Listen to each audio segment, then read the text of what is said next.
un nouvel invité, Corentin Ossems. Bonsoir. On va évidemment en parler de la musique classique et des enfants, un public que le festival d'ailleurs essaye de toucher chaque année. Corentin, peut-être revenir sur votre parcours qui commence, on peut le dire, par la musique. Eh bien, après avoir fait l'académie, j'ai été à l'UCL et j'ai terminé en musicologie à l'UCL. Et après ça, j'ai fait un an au conservatoire de Liège en composition, où j'ai eu notamment Gareth List aussi en impro libre. Et puis j'ai rejoint Michel Van Acter qui avait lancé un label Home Records, petit label à l'époque, qui était en train de grossir, mais il était un peu tout seul. Donc je l'ai rejoint et à partir de ce moment-là, j'ai un peu pris toutes les casquettes, on a grossi l'équipe et je suis resté 12 ans à ses côtés dans le label Home Records. Donc il fait vraiment des croisements de styles, c'est jamais de la musique purement classique, jamais de la musique purement jazz ou musique du monde, c'est vraiment des croisements de styles. Voilà, j'ai accompagné le label dans la production de 150, en équipe évidemment, de Oui, oui. 150 CD, mais là-bas en 12 ans. C'est bien amusé. Donc ça vous a donné une vraie approche de la musique et finalement un lieu comme le Festival Musique 3 est dans le même axe, hein, c'est de se retrouver et en musique classique et en musique du monde, musique jazz, etc. Tout à fait. Et le Festival Musique 3 vous a contacté il y a quelque temps, mais pourquoi? Eh ben, ils m'ont contacté parce que depuis quelques années, j'ai l'habitude de faire des projets avec les enfants. Et donc, ils m'ont contacté parce qu'ils voulaient toucher le public des enfants, en fait, éduquer les enfants, le public de demain Oui. Ah oui, de musique 3, préparons le musique préparer le public de au demain. langage utilisé par la musique de musique 3, on va dire. Et, euh, et donc voilà, j'ai accepté le challenge, mais en leur disant, moi, ce que j'aime faire, c'est de la composition. Alors, il y a tout l'aspect préparation à aller écouter un concert que je peux prendre en charge, mais ce que j'aime bien, c'est l'aspect composition. Donc voilà, si je veux m'y retrouver, moi, je vous propose de faire ça. Et c'était pour quel concert qu'on vous avait Et contacté? alors, c'était pour le concert du Quatuor Actamar. Oui, les Qui était faiseurs de rêves, effectivement, les faiseurs dont de on rêves. avait vu d'ailleurs des images des ateliers, mais surtout de la rencontre Actama à la Voilà. ferme du Biérot avec ses enfants. Ces ateliers, comment est-ce que vous avez amené, vous êtes amené à ce que les enfants, quelque part, créent, parce que c'était un peu l'objectif. Alors, j'ai fait deux choses. D'abord, j'essaye de leur passer mon amusement. Donc, moi, j'adore la musique instrumentale. Et donc, je fais des jeux dans lesquels je m'amuse et j'essaye d'allumer l'étincelle chez eux. Je pense que pour moi, c'est la base de tout enseignement. Et donc, à travers des jeux de mimes sur de la musique, etc., donc j'essaye de leur distiller ce que j'appelle de l'écoute active. Donc, c'est vraiment aller écouter la musique et pas seulement l'entendre, être actif dans l'écoute. Je peux vous donner des exemples après. Et l'autre aspect que je développe, c'est l'aspect créativité, où pour moi, il y a, en musique, mais comme dans tout, il y a l'aspect technique, où il faut du travail. Et puis, il y a l'aspect créatif, où là, limite, il faut enlever tout ce qu'on croit savoir et y aller à fond de balle. Et là, les enfants sont experts pour ça. Alors vous disiez les gestes, un exemple bien concret. Eh bien, un exemple bien concret dont je te parlais tout à l'heure, Brigitte. Ouais. Je disais, par exemple, je leur mets une petite capsule de Charlie Chaplin qui fait le barbier là, dans le film du dictateur sur une musique de Brahms. Eh ben, je leur fais mimer Charlie Chaplin. Enfin, ils ont l'écran devant eux, ils peuvent mimer Charlie Chaplin.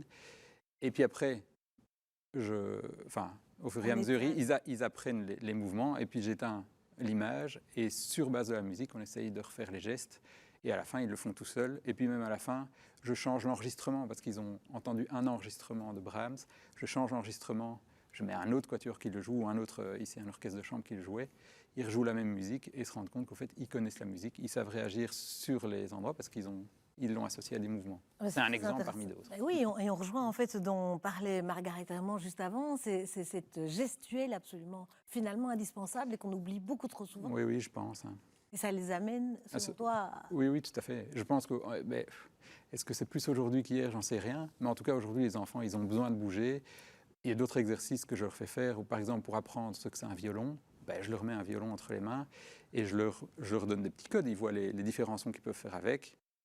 Et en fonction des sons, ils font bouger les enfants dans la classe. Donc, je sais pas, moi, si par exemple ils tirent sur la corde avec leurs doigts pour faire un pizzicato, c'est un code pour que tous les enfants de la classe regardent vers la droite. Et donc là, tous les autres regardent vers la droite. Et puis s'ils jouent un son grave, ils ont appris ce que c'était un son grave, un son aigu, qu'ils apprennent très vite. Et donc, en fonction, on développe des codes, un langage. Et avec le temps que j'ai, on peut avoir comme ça une petite dizaine de sons et les faire bouger. Mais c'est eux qui qui chipotent à l'instrument, qui regardent comment ça marche. Voilà. On est loin évidemment des cours de solfège classiques dont on peut se Oui. souvenir.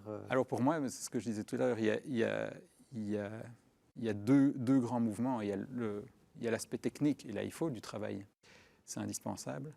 Mais il y a l'aspect créatif et l'aspect joie ou amusement qui est indissociable pour moi de l'apprentissage.